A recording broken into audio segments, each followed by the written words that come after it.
আপনাদের সামনে বাংলা বিষয়ে ইন্টারভিউ কি কি করতে হবে না করতে হবে সেই বিষয়ে খুব সুন্দর একটা ডেমনস্ট্রেশনের ক্লাস এর মতো বা গাইডলাইন একটা প্রস্তুত দিবেন। ম্যাডামের নাম হচ্ছে তানভীর নাজরিন ম্যাডাম। উনি দীর্ঘ 16 বছর ধরে শিক্ষকতা করছেন। ঠিক আছে, ম্যাডাম মুনিরিয়া মাদ্রাসার শিক্ষিকা এবং খুবই নামকরা। এখানে যারা লোকালি আছেন তারা সবাই এক নামে ম্যাডামকে চিনেন। তাই ম্যাডামকে আমি রিকোয়েস্ট করেছিলাম, যেহেতু ম্যাডাম খুবই নামকরা এবং দীর্ঘ 16 বছর ধরে শিক্ষকতার পেশায় যুক্ত হয়ে আছে, তাই ম্যাডাম আমরা কিছু মূল্যবান বক্তব্য দিই যাতে আমাদের যারা হবু শিক্ষক শিক্ষিকা হবে তাদের যেন কাজে লাগে। যাক, আমি প্রথমেই ম্যাডামকে অসংখ্য ধন্যবাদ জানাই যে আমার আহ্বানে ম্যাডাম সাড়া দিয়েছেন এবং আজকে ম্যাডাম আমার কাছে এসেছেন এবং নিজের খুব সুন্দর বক্তব্য আপনাদের সামনে উপস্থাপন করবেন। ম্যাডাম আসুন। ম্যাডাম দেখতেই পাচ্ছেন। ঠিক আছে, নমস্কার। শিক্ষকতা হয়তো 16 বছর ধরে করছি, কিন্তু গ্যালাক্সি পাবলিকেশন উইথ পান্নাসার এই পান্নাসারের মাধ্যমে ইউটিউবে আমার প্রথম আসা। তো আমার কিছু অভিজ্ঞতা এবং বিষয় সম্পর্কে কিছু সামান্য জ্ঞান হয়তো আপনাদের আগামী দিনে কাজে লাগতে পারে।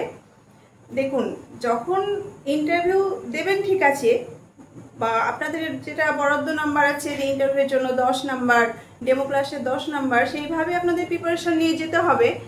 কিন্তু এটা সবসময় মনে রাখবেন, আপনি তৈরি হয়ে যান, কিন্তু আমি যাব, আমার ইন্টারভিউটা খারাপ হয়ে যাবে, তার জন্য আমার চাকরি হবে না, এই কথা যদি মাথার মধ্যে সবসময় ঘুরতে থাকে, তাহলে আমাদের কিন্তু ইন্টারভিউর যে ইমেজটা থাকার কথা, যে ব্যক্তিত্ব থাকার কথা, সেটা কিন্তু নষ্ট হবে। মানে ইন্টারভিউ বোর্ডে যারা থাকেন, আপনার মানে ইন্টারভিউ ঘরে ঢোকার শুরু থেকে শেষ পর্যন্ত ওনারা প্রত্যেকটা জিনিসই কিন্তু লক্ষ্য রাখেন। তাই আমরা একটা ঘরে ঢুকবো যেমন হাসি মুখে, বার হব হাসি মুখে, প্রত্যেকটা কথা বলবো হাসি মুখে।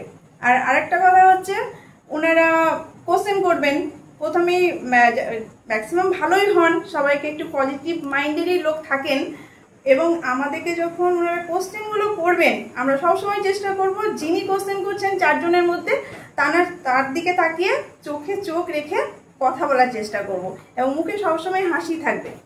আপনি এটা ভাববেন না যে প্রত্যেকটা কোশ্চেনেরই আপনাকে জবাব দিতে হবে। আপনি নাও জানতে পারেন, এই যে আপনি বলেছেন আমি জানি না বা এটা আমার জানা নেই, এটাও কিন্তু একটা উত্তর, এটা মনে রাখবেন। চুপচাপ থাকবেন না, আপনি না জানলে পরিষ্কার ক্লিয়ার কাট উত্তর দেবেন যে এটা আমার জানা নেই স্যার। ঠিক আছে? তো আপনার ইন্টারভিউর জন্য সেই সময়, মানে যে সময় যাচ্ছেন সেই মাসে হোক বা ওই 1 সপ্তাহের মধ্যে কারেন্ট জিনিসগুলো আপনাকে দেখে যেতে হবে। যে ওই সময়ে হয়তো কোনো কবি বা লেখকের জন্ম, বা আপনার নামের সঙ্গে জড়িত কোনো ব্যক্তি যদি থাকে, তাকে আরও ভালোভাবে আপনাকে জেনে যেতে হবে। কারণ আমার সময় আমি দেখেছিলাম যে আমার নাম তানভীর নাজরিন, তো সেই সময় তানভীর হাবিব তানভীর নাট্যকার, উনি মারা গেছিলেন। তো ওনাকে নিয়ে আমাকে অনেক কোশ্চেন করা হয়েছিল এবং আমি জানতাম যে কোশ্চেন আসবে, এবং আপনার নামের মানেটা খুব সুন্দর করে ওখানে এক্সপ্রেস করতে হবে। ম্যাডামদের ক্ষেত্রে আমি যেটা দেখেছি, যে কোশ্চেনগুলো আসে যে আপনি কি কোনো ভালো কবিতা করতে পারেন বা কোনো গান জানেন, সেই জিনিসগুলো আপনি যদি কবিতা ভালো জানেন অবশ্যই করবেন, নাহলে বলবেন স্যার আমি তো কবিতা অতটা এমনি করা আমার অভ্যেস নেই, কিন্তু আপনারা বলছেন আমি চেষ্টা করছি আপনাদের সামনে যতটা পরিবেশন করা যায়, বা ক্লাসেও আমি চেষ্টা করব বাচ্চাদেরকে যতটা, মানে আমাদের আসল ক্লাসের থেকে এক্সট্রা কারিকুলারের উপরেও বর্তমানে কিন্তু খুব জোর দেওয়া হয়। কারণ এক্সট্রা কারিকুলারের মাধ্যমেই বাচ্চাদেরকে ক্লাসে মানে ওদের ফোকাসটা নিয়ে আসা যায়, ক্লাসে ধরে রাখার জন্য।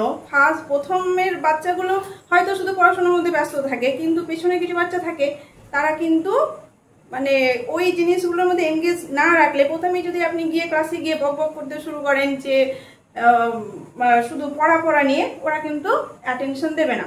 প্রথমে এক্সট্রা কিছু, অনেকে গানের মাধ্যমে শুরু করে ক্লাসটা, বা অনেকে হয়তো কোনো কবিতার মাধ্যমে, সেই জিনিসগুলো ওনারা চেষ্টা করেন যে আপনার মধ্যে কতটা আছে সে একটু করার, প্লাস ওর মাধ্যমে একটু ফ্রিও হয়ে গেলেন আপনি। এবার আপনার যেটা বলি ডেমো ক্লাস, আপনার বিষয়, আমি বাংলা নিয়ে যেহেতু বলছি, বাংলা বিষয়ের ক্ষেত্রে বলি 9, 10 বা 11, 12 যেটাই হোক না কেন, আপনাকে সাবজেক্টটা তো ভীষণই ভালোভাবে রপ্ত করে যেতে হবে।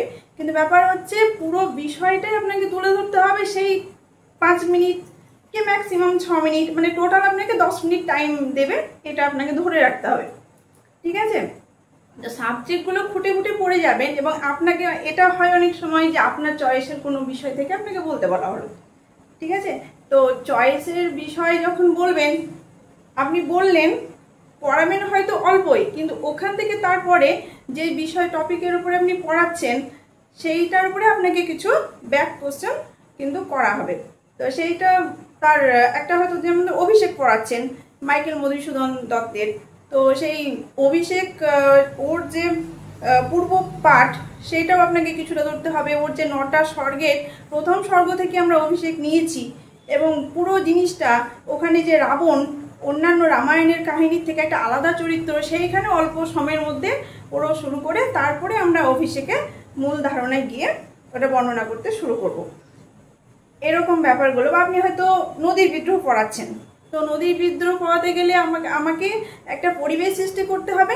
এই তোমরা কেউ নদীর ধারে বেড়াতে গেছো বা নদী দেখেছো, কে কে নদী দেখেছো, এবং আমরা যখন বলবো তখন আমাদের তো একটা বোর্ডে ধরুন দাঁড়ানোর একটা টেকনিক আছে, বোর্ডে দাঁড়ালাম এভাবে দাঁড়ালাম। আমাদেরকে সবসময় মনে রাখতে হবে যে আমার সামনে যারা আছে তারা কেউ ইন্টারভিউ নিচ্ছে না, তারা আমার ছাত্রছাত্রী, এবং সেইভাবে একবার বোর্ড যতটা করা যায় অল্প সময়ের মধ্যে, আমরা তো ওইটুকু সময়ের মধ্যে টিএলএম নিয়ে যাচ্ছি না, এবং আমরা নিজে বাংলা বিষয়ের ক্ষেত্রে নিজে তো একটা শিক্ষক বা শিক্ষিকা টিএলএম নিজেই, তার অ্যাক্টিভিটি, তার কথা বলা, তার হাসি হাসি মুখ, এই জিনিসগুলো, তার সঙ্গে হচ্ছে বইটাও তো আমাদের টিএলএম হিসেবেই থাকে, সেগুলো একটা বিশাল কাজ করে। এবং প্রত্যেকটা আমার থ্রোয়িং বা কথা বলার যে এটা সবসময় ইন্টারভিউ যার লোক আছেন তাদের সামনে পরিষ্কারভাবে জিনিসটাকে আমাদের উপস্থাপন করতে হবে। মানে আমার বাচনভঙ্গি, উপস্থাপন, বাংলার ক্ষেত্রে বিশেষ করে এই জিনিসটা খুবই ওনারা লক্ষ্য রাখেন, সেই দিকটা খেয়াল রাখতে হবে।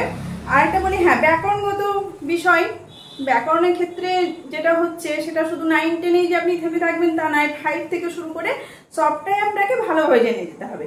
এবং ব্যাকরণের টপিক পড়ানো আমার তো মনে হয় আরো বেশি মানে সোজা।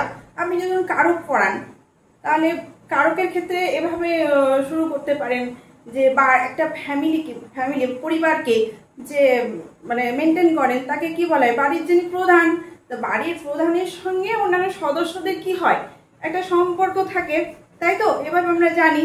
তো সেটা কি, একটা বাড়ির প্রধানের সঙ্গে কারো বাবা ছেলের সম্পর্ক, বৌমা শ্বশুরের সম্পর্ক, এই সম্পর্কগুলো স্বামী স্ত্রীর সম্পর্ক, ঠিক একটা বাক্যের যে প্রধান অংশ সেটা আমরা আগেই জানি যে ক্রিয়াপদ, তাহলে এই ক্রিয়াপদের সঙ্গে বাকি যে অন্যান্য পদগুলো তার কিন্তু একটা সম্পর্ক তৈরি আছে। এইভাবে আমরা কারকটা শুরু করে, তাহলে এই যে সম্পর্ক কারকের ক্ষেত্রে আমরা কত রকম পাচ্ছি, 6 রকম সম্পর্ক, সেই জন্য কারক হচ্ছে 6 প্রকার। এবার কারক আপনি যখনই নিজের পছন্দ মতো ধরুন কারক পড়ালেন, ওনারা সঙ্গে সঙ্গে কোশ্চেন করবেন যে আপনি এই বিষয়টা কেন পছন্দ করলেন, কেন পড়াচ্ছেন, তার পরিপ্রেক্ষিতে বলবেন যে হ্যাঁ কেন এই জিনিসটা প্রয়োজনীয়তা কি, বা ব্যাকরণ মানে মানুষের মধ্যে ব্যাকরণ মানে কি একটা ভয় ভয় ব্যাপার থাকে, তাহলে সেই জিনিসটা যাতে ভয় কাটানো যায় তার জন্য ব্যাকরণের প্রতি বেশি জোর দেওয়া উচিত। আর ব্যাকরণ ঠিকঠাক না জানলে অন্যান্য কোনো বিষয়ে ঠিকঠাক বুঝতে পারবে না। আর অন্যান্য বিষয়ের ক্ষেত্রে ছন্দের বিষয়গুলো, কোনো একটা কবিতার কি ধরনের ছন্দ কাজ করছে, বা অন্যান্য যে গদ্যগুলো পড়ানো হচ্ছে তার কোন একটা পরিপ্রেক্ষিতে সেটা লেখা হয়েছে, নদীর বিদ্রোহ বলুন বা আরো অন্যান্য যেগুলো, সেগুলোর যে ঘটনা। আরেকটা বলি, নদী বিদ্রোহের ক্ষেত্রে যেমন মানিক বন্দ্যোপাধ্যায়, যখনই মানিক বন্দ্যোপাধ্যায় নদী বিদ্রোহ আপনি পড়াচ্ছেন তখন আপনার সঙ্গে সঙ্গে কোশ্চেন আসতে পারে, এই যে বন্দ্যোপাধ্যায়, আরো 2 বন্দ্যোপাধ্যায়ের নাম কি আপনি জানেন? তখন আপনারা জানেন সেইগুলো, বিভূতিভূষণ বন্দ্যোপাধ্যায়, তারাশঙ্কর বন্দ্যোপাধ্যায়, তারা কোন অঞ্চলের লেখক, এই জিনিসগুলো আপনাকে ভালোভাবে দেখে গেলে মানে আপনাকে সবটাই জানতে হবে যাতে আপনার ব্যক্তিত্বটা আপনি ধরে রাখতে পারেন। তারপরে হাসি মুখে পড়ালেন, হাসি মুখে বেরিয়ে এলেন, এটা কখনো ভাববেন না যে আমি খারাপ পড়াচ্ছি বা আমার একটু এর জন্য আমার চাকরি হবে না, এটা ভাবলে হবে না। আপনার যতটা আছে আপনি দিয়ে আসবেন, তারপরে বিচার করার ব্যাপার ওনাদের হাতে। ঠিক আছে। নমস্কার।